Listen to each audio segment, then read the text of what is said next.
Y estábamos viendo la última clase, las energías libres.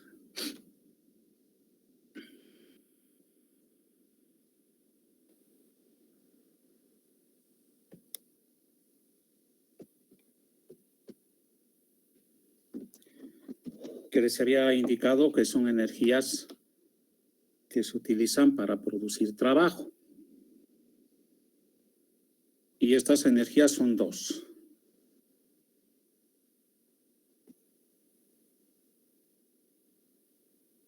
Energía libre de Helmholtz, que la representamos con la letra A, y la energía libre de Gibbs, con la letra G. Hemos indicado en la anterior clase que la energía de Helmholtz es energía interna menos temperatura por entropía. Esto está en la hoja con el número, con la ecuación 27. Y la energía de Gibbs tiene 3 definiciones. U menos TS más PB.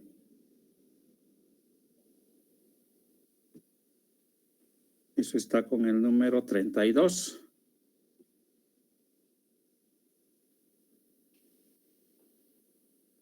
A más PB.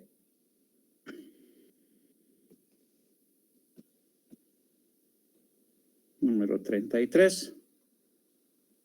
Y H menos TS. Ecuación 34. Esas son las 3 definiciones para la energía de Gibbs. Repito, son energías libres que tiene el sistema que se utilizan para producir trabajo. Para producir trabajo.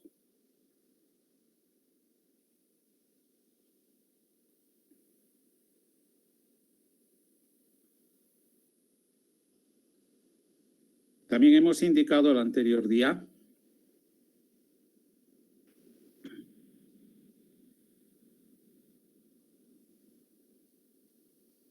que la variación de estas energías nos va a indicar si el proceso es natural o no natural. Cuando el delta A y el delta G son positivos, proceso no natural. Si son negativos, proceso natural. Si son iguales a 0, se encuentra el proceso en equilibrio. Bien, todo eso hemos indicado la anterior clase. Como de costumbre, vamos a ver propiedades de ambas energías libres. Primera propiedad. Propiedad de estado. Quiere decir que existe un delta A, que es energía final menos energía inicial, igual un delta G. Energía final menos energía inicial.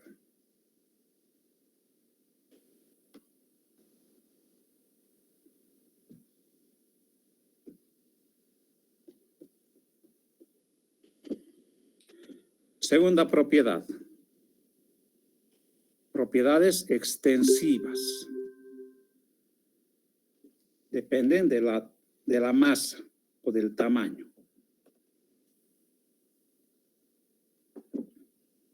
Tercera. Propiedades no medibles. No existen medidores de energía libre. Y 4 son propiedades, lo mismo que la entalpía, matemáticas.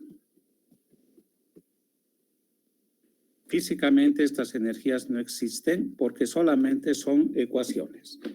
La energía de Helmholtz es la ecuación 27, la energía de Gibbs la ecuación 32, la 33 o la 34. A eso se llaman propiedades matemáticas o también en algunos libros van a ver propiedades de conveniencia.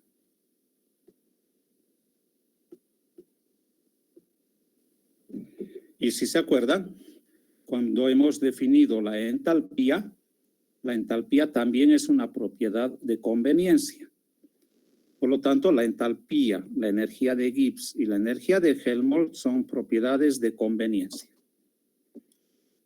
Porque me conviene, en lugar de decir U más PB, me conviene decir H. En lugar de decir U menos TS, me conviene decir A. Y así podemos decir de la energía de Gibbs. Bien, hasta ahí tienen alguna pregunta.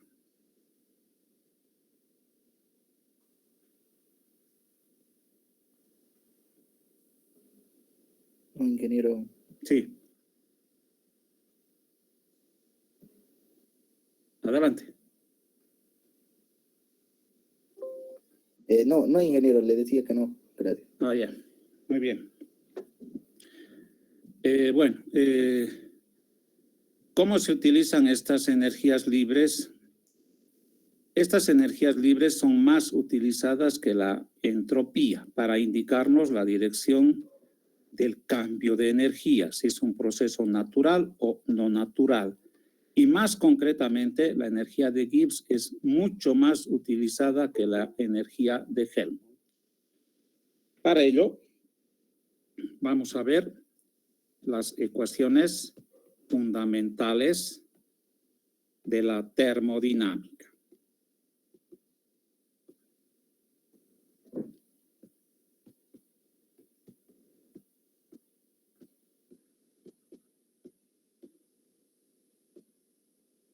Bien.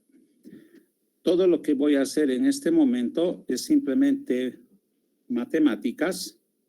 Ustedes van a ir siguiendo. Si cometo algún error, me van a corregir. Y para obtener estas ecuaciones fundamentales, vamos a utilizar la primera ley. O sea, todo lo estamos haciendo para un sistema cerrado. Primera ley, derivada de energía interna es igual al calor menos el trabajo. Y la segunda ley, derivada de entropía es igual al calor reversible sobre temperatura.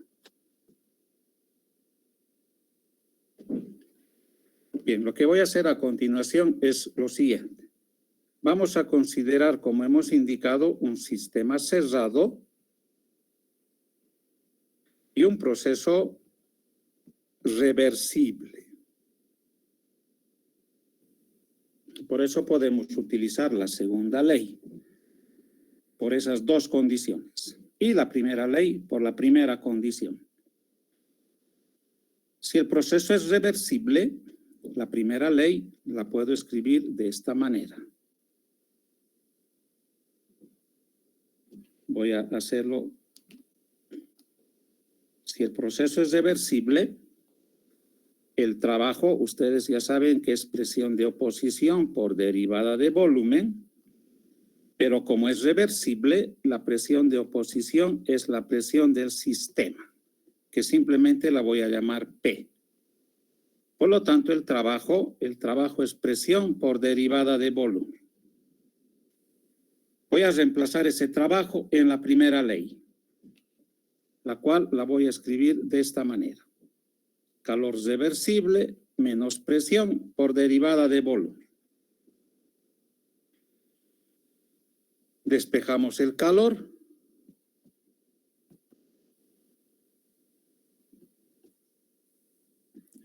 Y este calor reemplazamos en la segunda ley, en el numerador.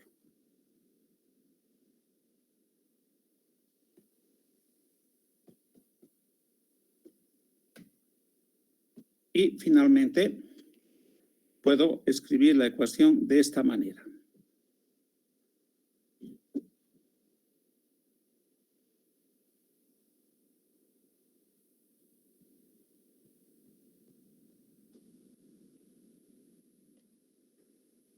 Tengo la ecuación que en la hoja está con el número 37.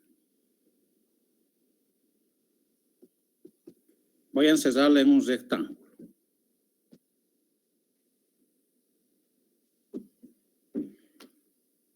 Bien, esta ecuación 37 representa la primera ecuación fundamental de la termodinámica para la energía interna, ¿Por qué se llama ecuación fundamental? A ver si alguien me puede dar la respuesta.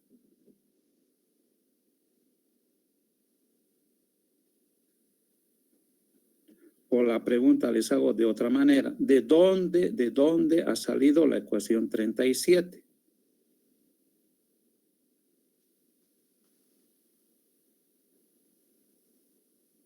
De la primera y segunda ley. De la primera y de la segunda ley. Por eso se llama ecuación fundamental. Por eso tiene ese nombre. Bien, esta ecuación 37 nos indica lo siguiente.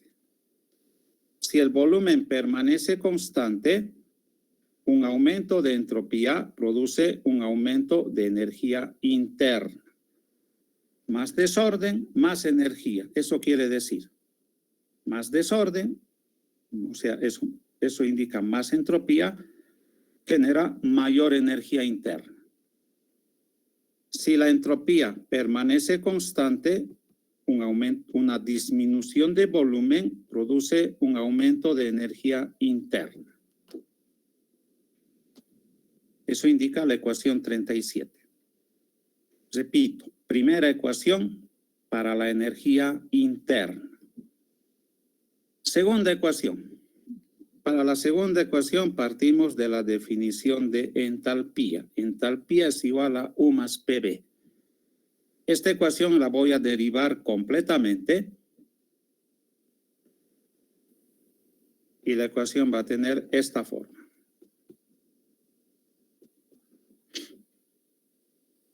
En esta ecuación voy a reemplazar la ecuación 37 en lugar de la derivada de la energía interna.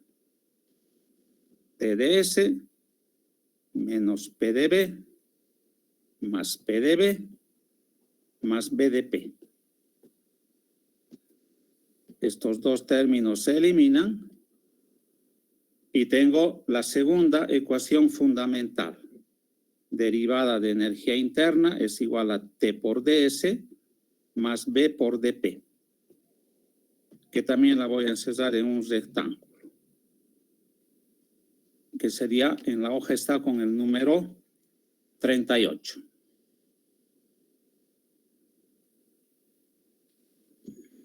Segunda ecuación fundamental de la termodinámica para la entalpía.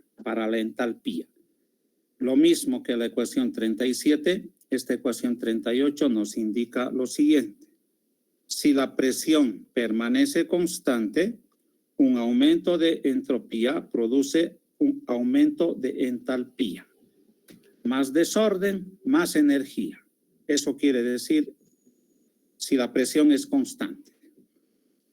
Si la entropía permanece constante, un aumento de presión produce un aumento de entalpía. Eso indica la ecuación 38. Segunda ecuación, para la entalpía.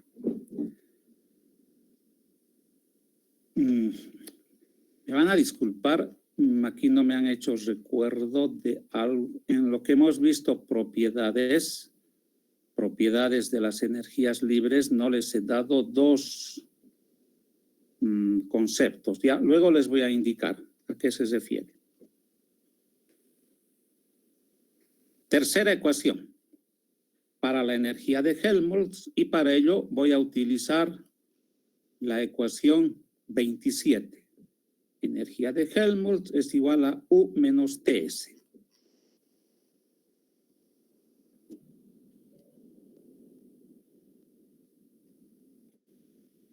Lo mismo que hemos hecho con la ecuación de la entalpía, esta ecuación la voy a derivar completamente.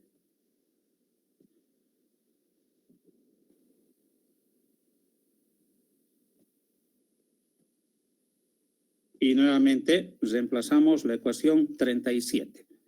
TdS menos PdV.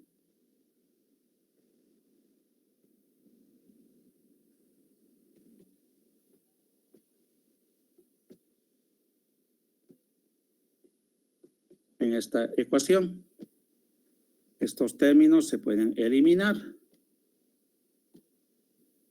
Y obtenemos la tercera ecuación fundamental de la termodinámica para la energía de Helmholtz, que sería la ecuación que en la hoja está con el número 39. Número 39.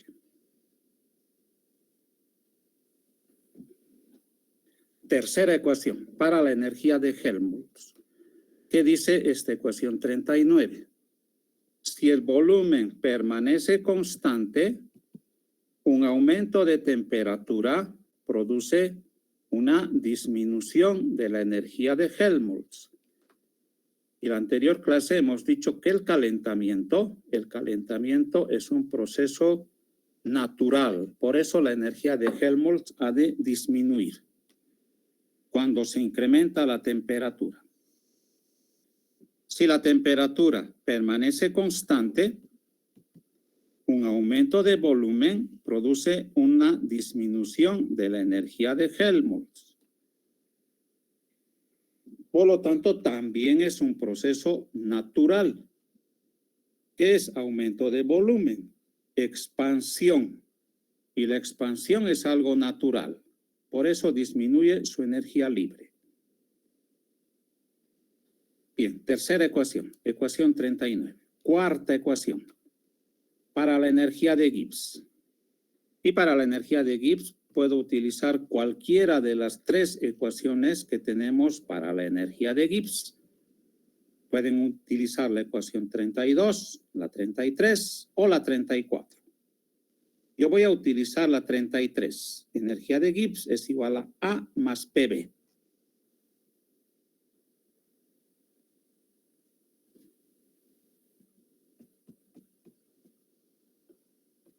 Ecuación 33. La cual, como hemos hecho en los anteriores, la vamos a derivar completamente.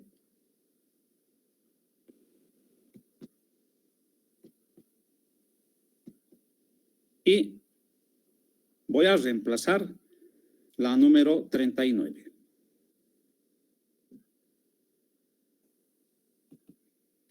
Menos S de T. Menos P de B. Más P de B. Más B de P. Vale, ahora voy a hacerlo más pequeño.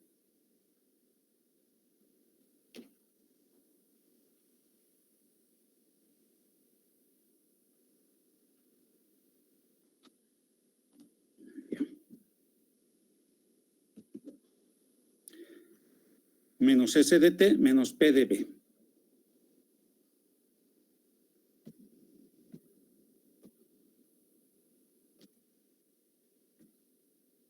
Más P de B más B de P. Nuevamente, en esta ecuación, estos términos se van a eliminar. Y llegamos a la cuarta ecuación.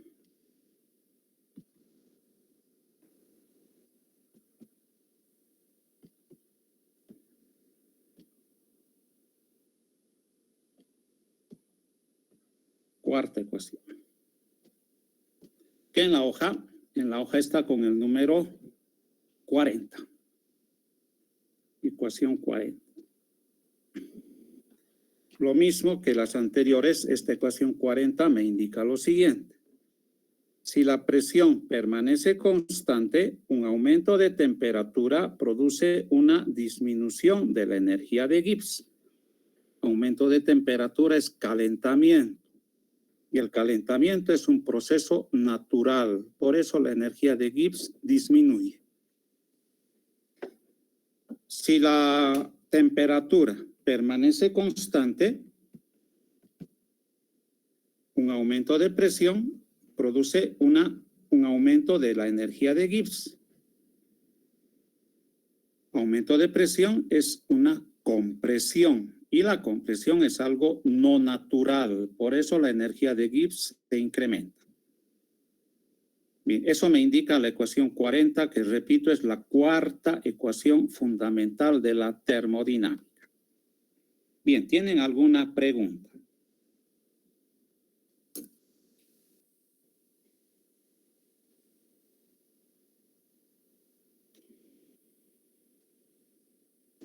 No, ingeniero. Bueno, voy a volver a las propiedades de las energías de Gibbs y de Helmholtz. Unidades. Esta parte me he olvidado. Unidades de las energías libres. Aunque ustedes ya pueden saber cómo son energías, sus unidades obviamente son unidades de energía, que puede ser caloría, puede ser kilocaloría, puede ser en el julios, puede ser kilojulios, en el sistema inglés BTU, etcétera. Ahora bien, si las energías libres las dividimos entre la masa, tienen las llamadas energías específicas, que ya saben ustedes cómo se representa, la letra con una raya por debajo. Hay algunos libros, en algunos libros seguramente ustedes van a ver esta representación de otra manera, pero eso ya depende del libro, ya del autor del libro. Nosotros utilizamos esta nomenclatura porque la mayoría de los libros la utilizan de esa manera. La letra con una raya por debajo, eso significa energía, en este caso energía libre específica, dividido sobre la masa. Y si la dividimos entre el número de moles, la representación es también de la misma manera. Y se llaman energías molares, Pero más concretamente las vamos a representar con esta letra griega que se llama nu.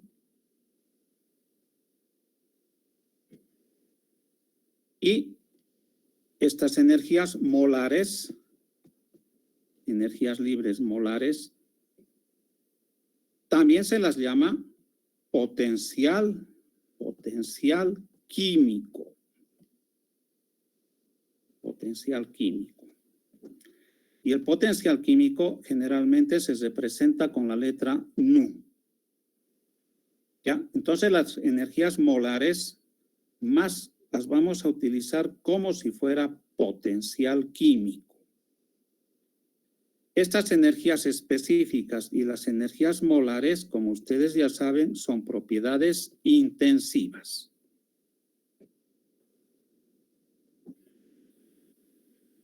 Ya. Esa parte es la que me olvidé hace rato, pero ahora ya las he colocado. Bueno, voy a volver a las 4 ecuaciones fundamentales que yo las voy a escribir en orden. Derivada de energía interna es igual a TdS menos BDP, ¿no? Sí, ecuación 37. ¿Dónde está? Perdón, ¿dónde está la 37? Menos PdB. TdS menos PdB.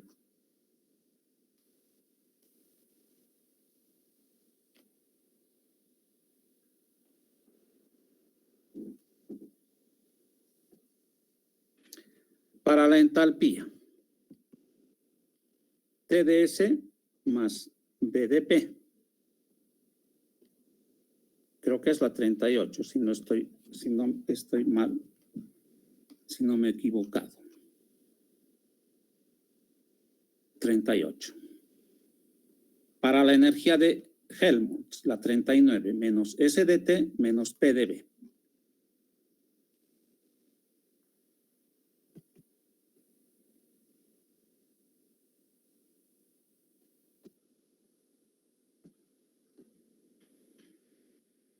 Y para la energía de Gibbs, la número 40, menos SDT más BDP.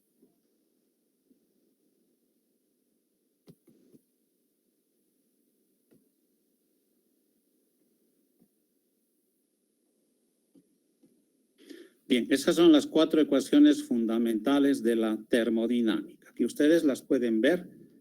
Estas ecuaciones tienen formas similares. Y a partir de estas ecuaciones fundamentales, nosotros podemos ir obteniendo diferentes ecuaciones. Una primera, las llamadas relaciones de Maxwell.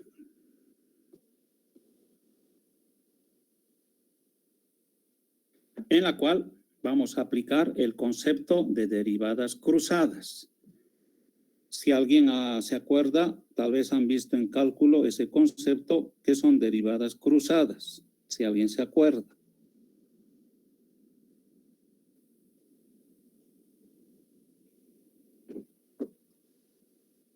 Como han visto tal vez en cálculo.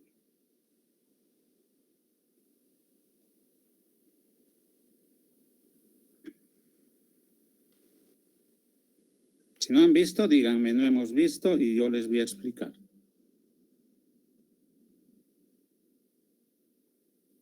No hemos visto, ingeniero. Creo que no, ingeniero.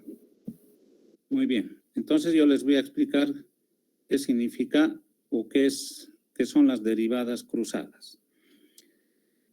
Bien, las derivadas cruzadas las utilizamos nosotros en una segunda derivación donde nos indica que es indiferente el orden de derivación. Quiere decir que si yo tengo una variable z, que es función de dos variables, x y y,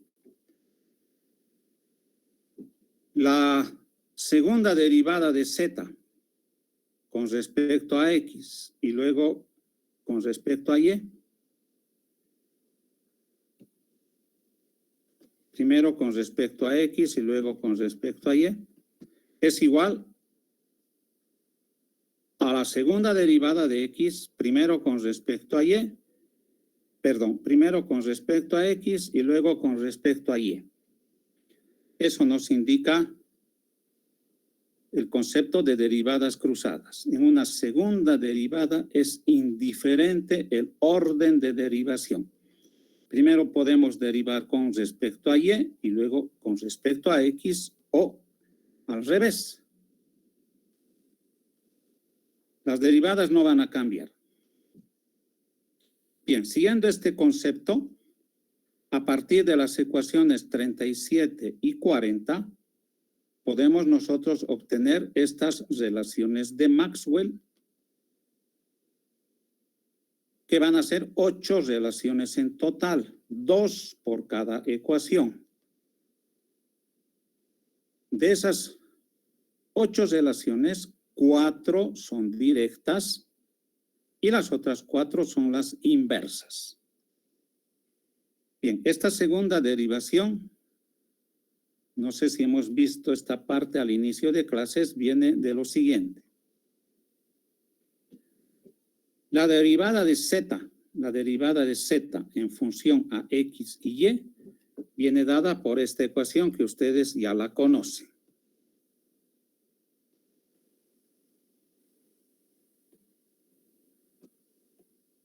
Estas ecuaciones ustedes ya las conocen, porque esto lo hemos visto para la energía interna, lo hemos visto para la entalpía.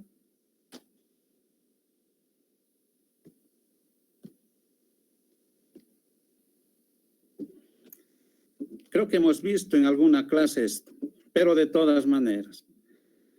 Voy a hacer un cambio de variable y las derivadas parciales, la primera derivada parcial la voy a llamar m.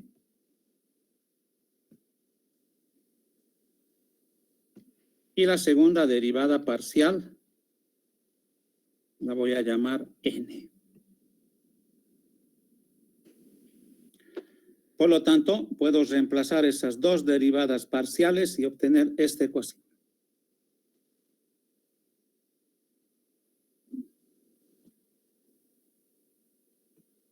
Bien, esta última ecuación es lo mismo que las ecuaciones 37 hasta la 40. repito, la ecuación, esta última ecuación derivada de Z, tiene la misma forma que las ecuaciones 37, 38, 39 y 40.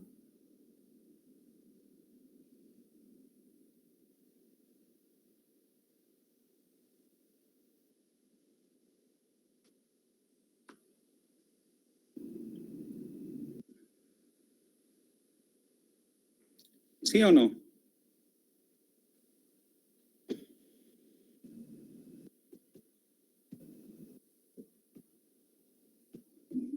¿Tiene la misma forma? Sí, ingeniero. Sí, tiene la misma forma, la misma forma. Ahora bien,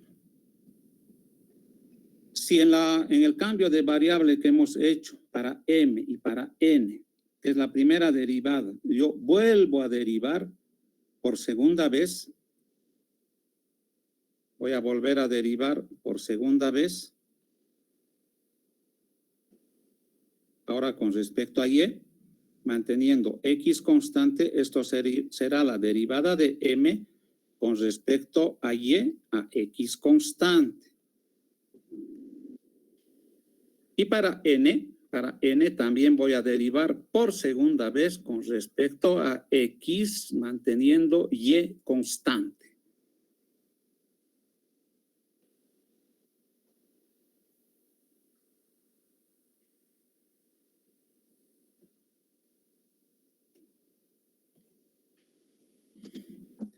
Como hemos indicado hace rato, en una segunda derivada es indiferente el orden de derivación. Por lo tanto, esas dos derivadas tienen que ser iguales. Ahora bien, si ustedes se fijan, en la ecuación anterior, ¿qué cosa estoy derivando? Derivada de m, voy a poner así en un círculo, con respecto a y, manteniendo x constante. ¿Y eso es igual a qué? Derivada de n con respecto a x, manteniendo y constante. Y esas derivadas son iguales por el concepto de derivadas cruzadas. Bien, si yo aplico esta regla en las ecuaciones 37 hasta la 40, obtengo las relaciones de Maxwell. Para que ustedes lo vean. Ecuación 37, derivada de energía interna, T por ds menos presión por derivada de volumen. M representa la temperatura. Y representa el volumen. X representa la entropía. N representa la presión. Z es la energía interna.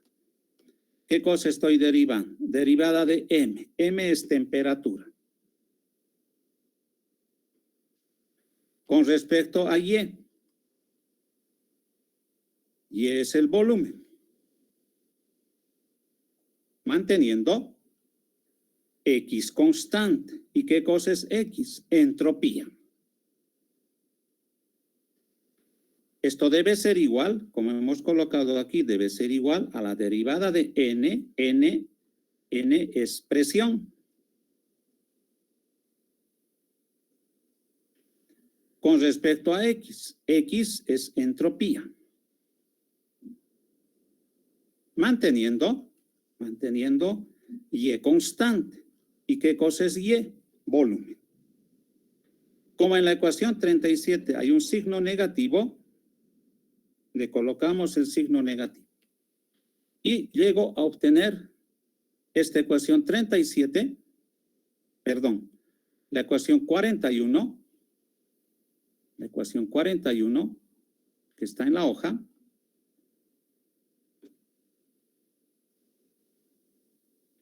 ¿Qué me representa la primera relación de Maxwell? La primera relación de Maxwell.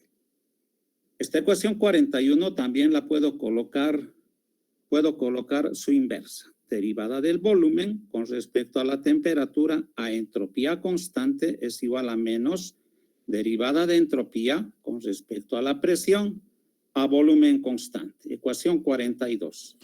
La directa y la inversa. Las dos para la ecuación 37. Bien, ¿tienen alguna pregunta?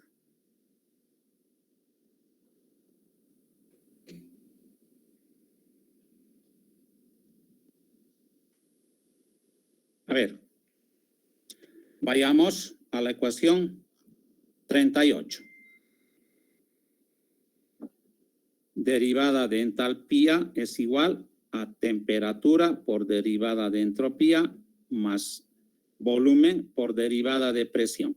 Esta es la ecuación 38. Para esta ecuación 38, indíquenme cuál sería la relación de Maxwell, la relación directa.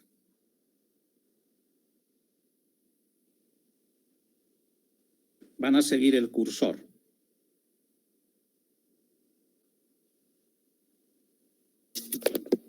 Temperatura Con respecto a con la presión.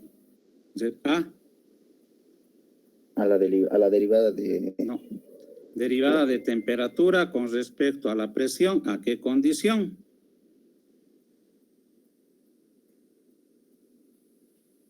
Esto es lo que estoy haciendo, ¿no? Esto estoy derivando. Esto con respecto a eso, manteniendo entropía constante.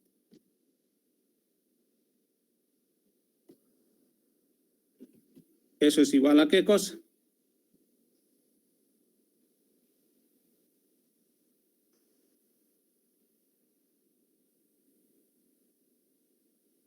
A la derivada de volumen. Ya, con respecto a...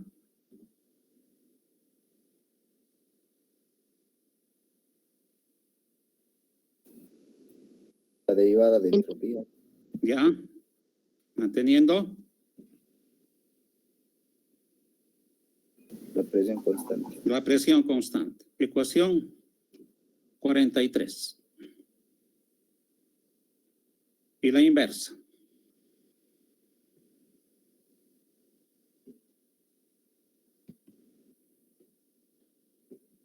Y la inversa, que sería la 44.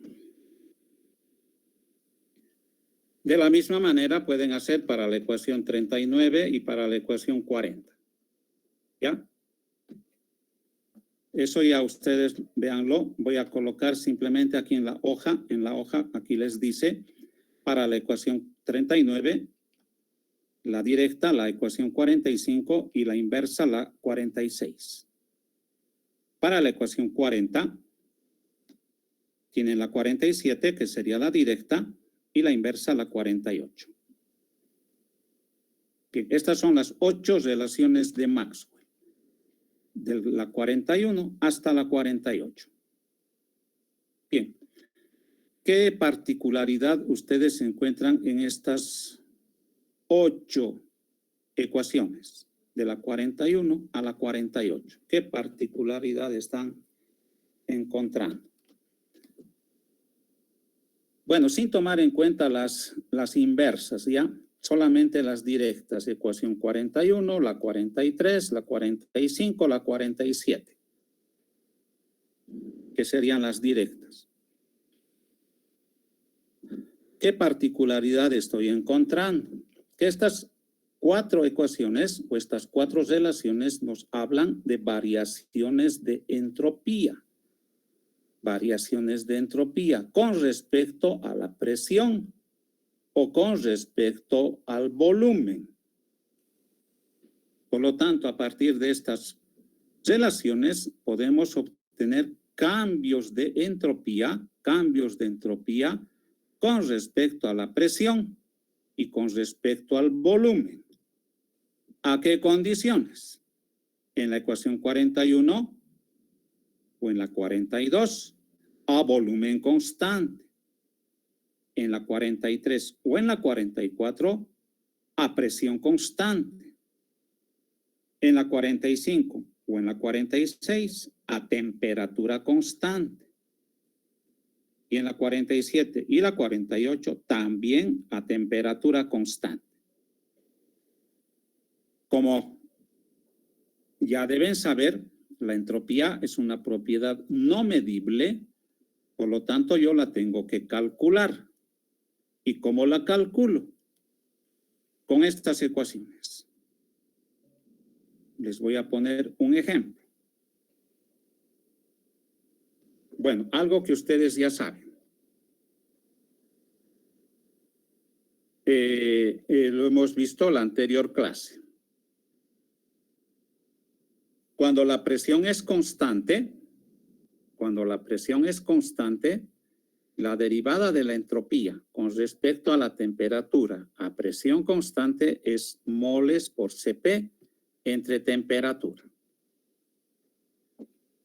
Cuando el volumen es constante, la derivada de la entropía con respecto a la temperatura a volumen constante es moles por Cv entre temperatura. Ahora bien, vamos a considerar los procesos a temperatura constante. Yo quiero saber cuánto vale la derivada de la entropía con respecto a la presión a temperatura constante. Quiero saber cuánto vale esa derivada. O la derivada de la entropía con respecto al volumen a temperatura constante. ¿Cómo procedo? ¿Cómo procedo? Para ello utilizo estas relaciones de Maxwell. En el primer caso, derivada de entropía con la presión a temperatura constante, ¿dónde tengo esa ecuación o qué número es esa relación? Derivada de entropía con respecto a la presión a temperatura constante. ¿Dónde tengo esa relación? Es la ecuación 47. 47. Como hay un signo negativo, voy a ponerle ese signo negativo. Menos derivada de volumen con respecto a la temperatura a presión constante. Ya, voy a borrar este signo de interrogación. Menos derivada del volumen con respecto a la temperatura a presión constante. Y en el otro caso, ¿dónde encuentro esa relación? Derivada de entropía con el volumen a temperatura constante.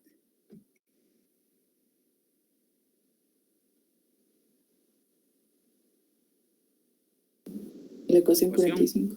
45. 45 dije. Ya, derivada de presión con temperatura a volumen constante.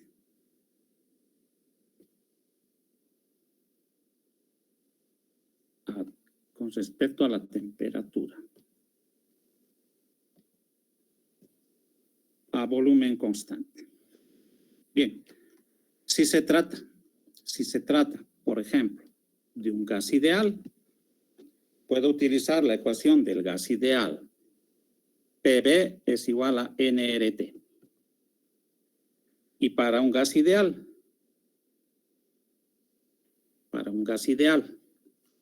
¿a qué es igual la derivada del volumen con respecto a la temperatura a presión constante? Derivada del volumen con respecto a la temperatura a presión constante. ¿A qué es igual? NR sobre presión. De la misma manera, para un gas ideal, la derivada de la presión con respecto a la temperatura a volumen constante, ¿a qué es igual? NR sobre volumen. Por lo tanto, para un gas ideal, la derivada de la entropía con respecto a la presión a temperatura constante es igual a menos NR sobre presión. Y de la misma forma, la derivada de la entropía con respecto al volumen a temperatura constante, ¿a qué es igual para un gas ideal? NR sobre volumen. Entonces yo puedo reemplazar, la primera ecuación la puedo escribir en forma de una ecuación diferencial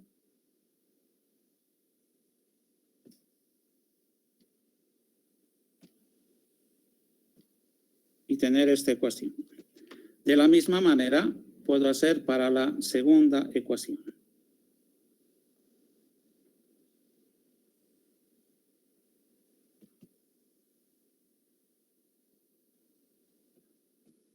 Ambas ecuaciones las podemos integrar entre un estado inicial y un estado final. A cada estado le corresponde su correspondiente entropía. Como R es constante y estamos considerando un sistema cerrado, el número de moles también permanece constante. Y entonces podemos obtener los delta S.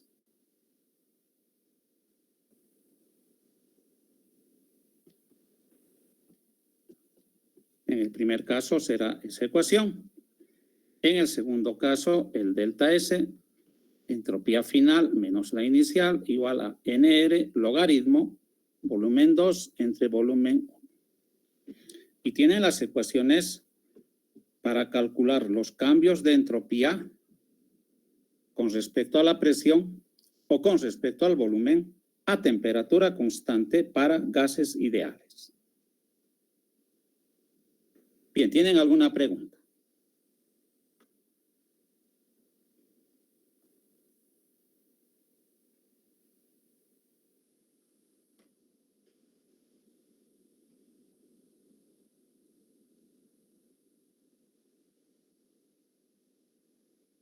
Bien, creo que ninguna. Ese es un primer uso que se da a estas relaciones de Maxwell. Calcular cambios de entropía con respecto a la presión o con respecto al volumen a diferentes condiciones. ¿Qué condiciones? Presión constante, volumen constante o temperatura constante. Bien, si se trataría de un gas real, tendríamos que ver qué gas real se trata. Si se trata de un gas de Van der Waals, escribo la ecuación de Van der Waals y procedo de la misma manera.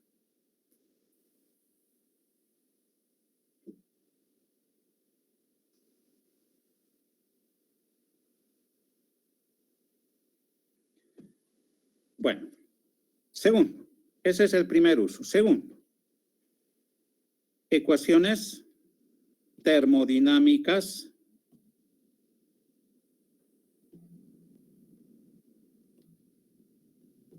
de estado. Aquí voy a hacerles recuerdo algo que ya hemos visto, especialmente en el capítulo 2, donde hemos visto ecuaciones de estado. Ecuación del gas ideal, ecuación de Van der Waals, ecuación de Redlich, etc. ¿Qué son las ecuaciones de estado? Son ecuaciones donde nosotros relacionamos 4 propiedades, o en realidad 3 propiedades. Temperatura, presión, volumen y masa. O en vez de volumen podemos colocar volumen molar o volumen específico. ¿Está entendido? Esas son ecuaciones de estado. Ecuación termodinámica de estado nos habla de ecuaciones donde relacionamos las 3 propiedades anteriores: temperatura, presión, volumen molar o volumen específico, y además tiene que haber alguna energía. Alguna energía. ¿Qué energía? Energía interna, entalpía o las energías libres.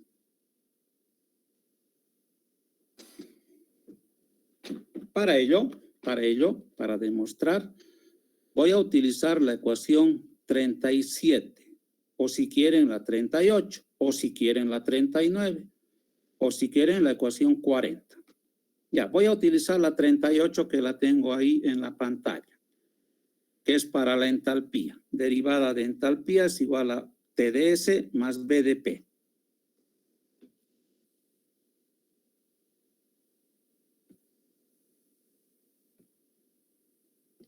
Ecuación 38.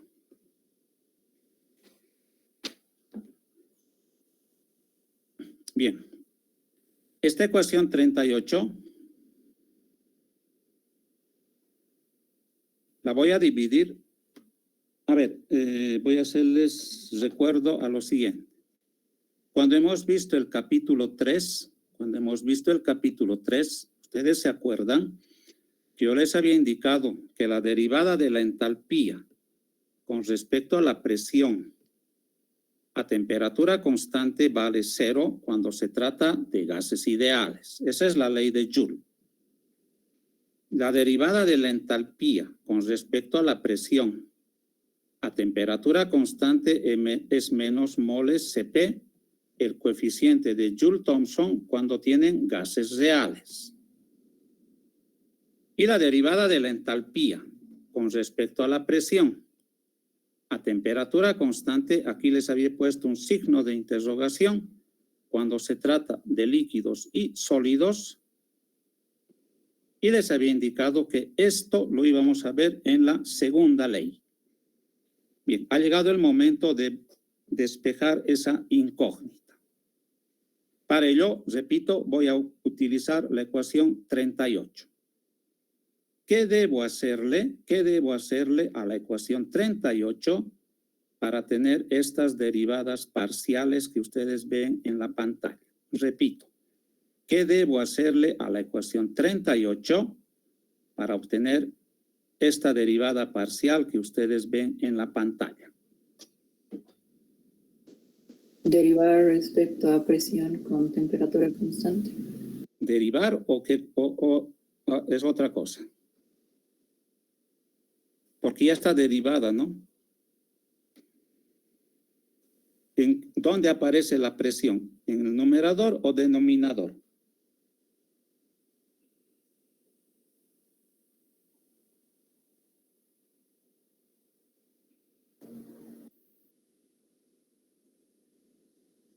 En el denominador. Ya, entonces la ecuación 38 yo la tengo que dividir entre la derivada de la presión a temperatura constante.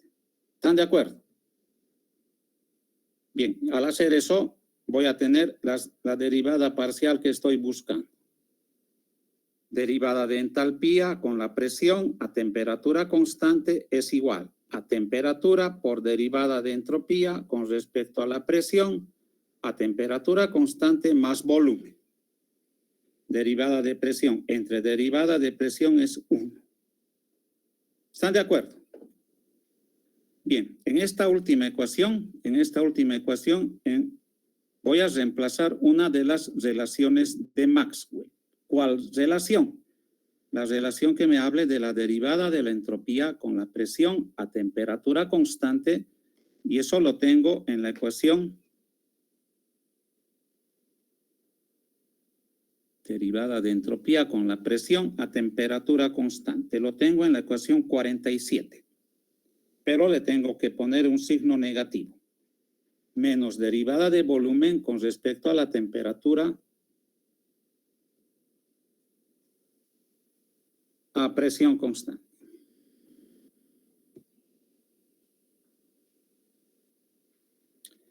Ecuación 47. Derivada de volumen con respecto a la temperatura a volumen constante. A presión constante, perdón. Más volumen. Bien, esta última ecuación que hemos escrito se llama ecuación termodinámica de estado. Ecuación termodinámica de estado.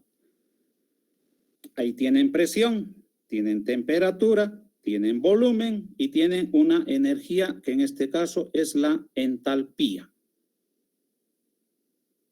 Pueden proceder de la misma manera con las otras ecuaciones. En este caso yo he utilizado la ecuación 38 para la entalpía.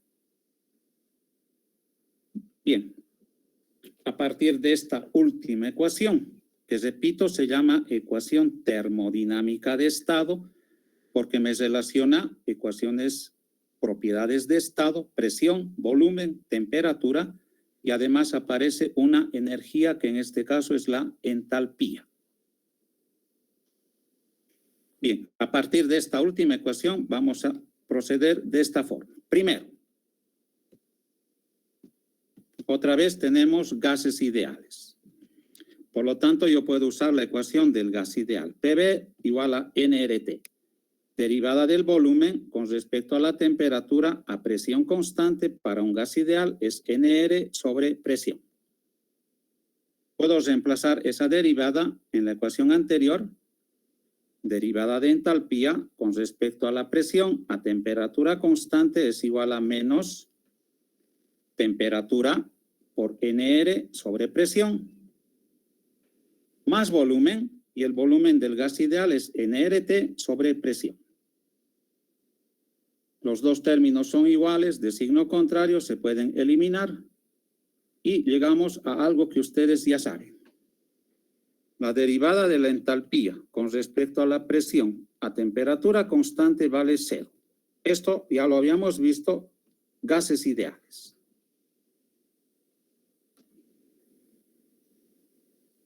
Para gases reales ya no voy a hacer eso porque ya lo tenemos con el coeficiente de Joule-Thomson y lo que nos falta es para líquidos y sólidos.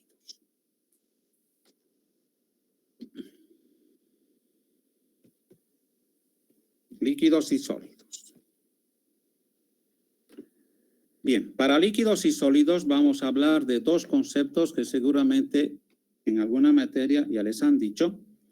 Un primer concepto se llama alfa, que tiene esta ecuación.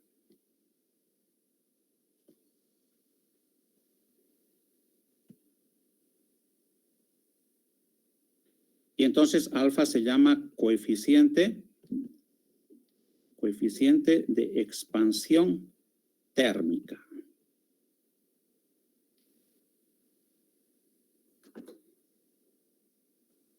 Coeficiente de expansión térmica. La mayoría,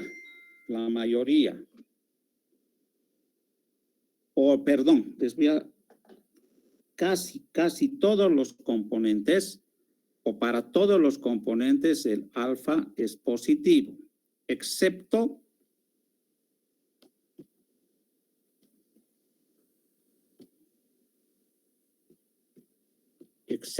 para el agua, que entre 0 y 4 grados el alfa del agua es negativo.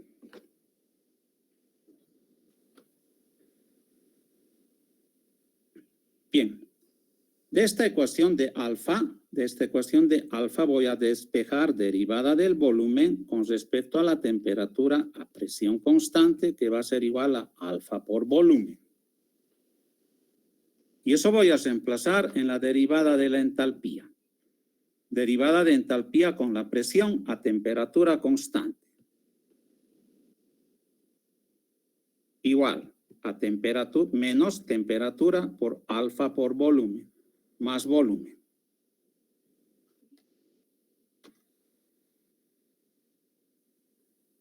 Más volumen. ¿Está correcto lo que estoy haciendo?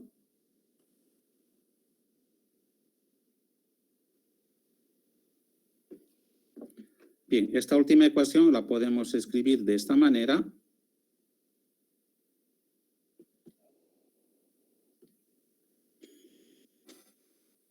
Y esa sería la ecuación que yo puedo utilizar para líquidos y sólidos. Sin embargo, esta última ecuación yo la puedo dividir entre el número de moles o entre la masa y tengo entalpía molar o entalpía específica, volumen molar, volumen molar. ¿Qué particularidad tienen los líquidos y sólidos?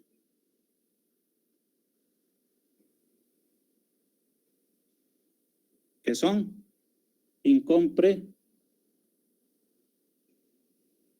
Incompresibles. Su volumen molar es constante. Por lo tanto, yo puedo obtener la derivada o el delta H. Como la temperatura es constante,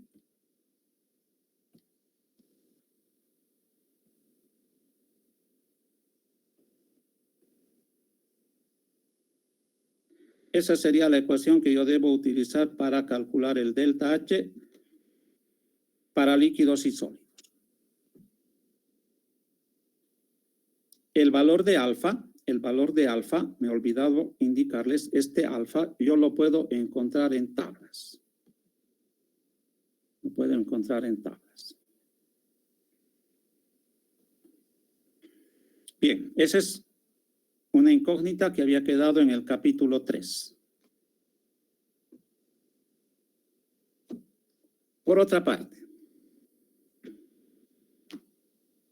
y esto ya no les voy a ir indicando, aquí lo tienen ustedes en la hoja.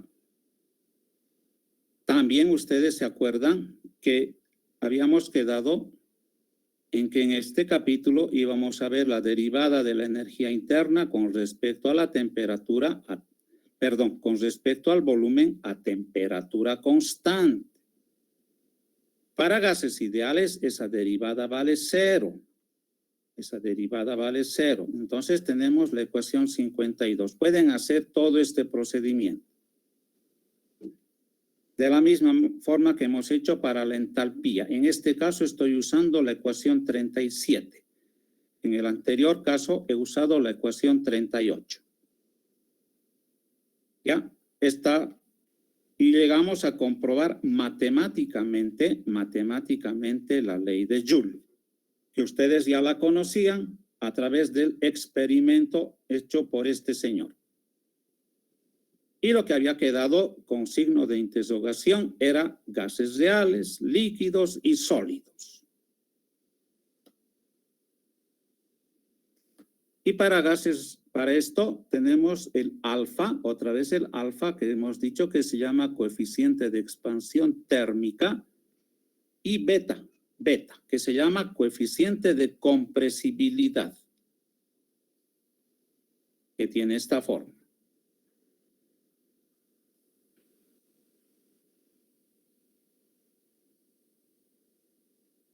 Bien, tienen ahí todo el desarrollo.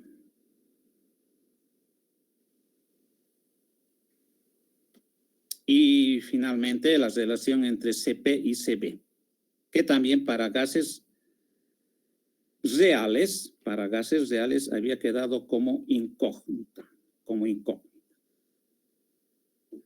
Y tiene a la ecuación 62. Bien, ¿tienen alguna consulta, alguna pregunta, algo que no esté entendido?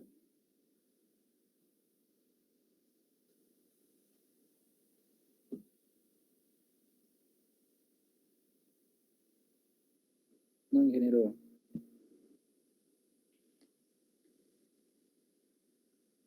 Bien.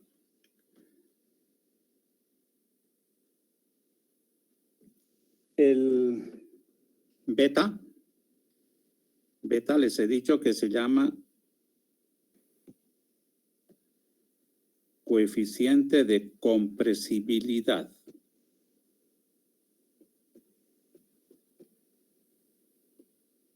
El cual también lo encontramos en tablas.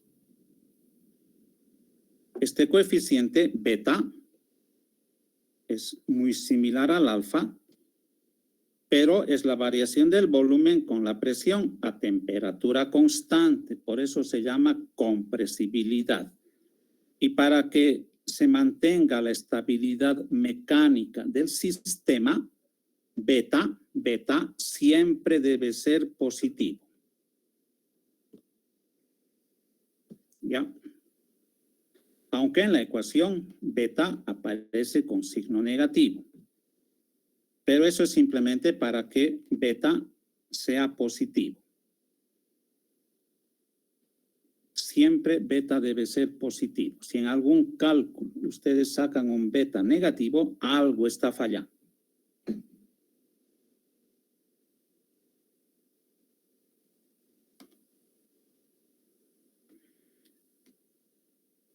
Bueno, nos queda esta parte, el cálculo de delta A y delta G. Y eso lo vamos a ver la siguiente clase. Bien, si no tienen ninguna consulta, ninguna pregunta, vamos a quedar aquí.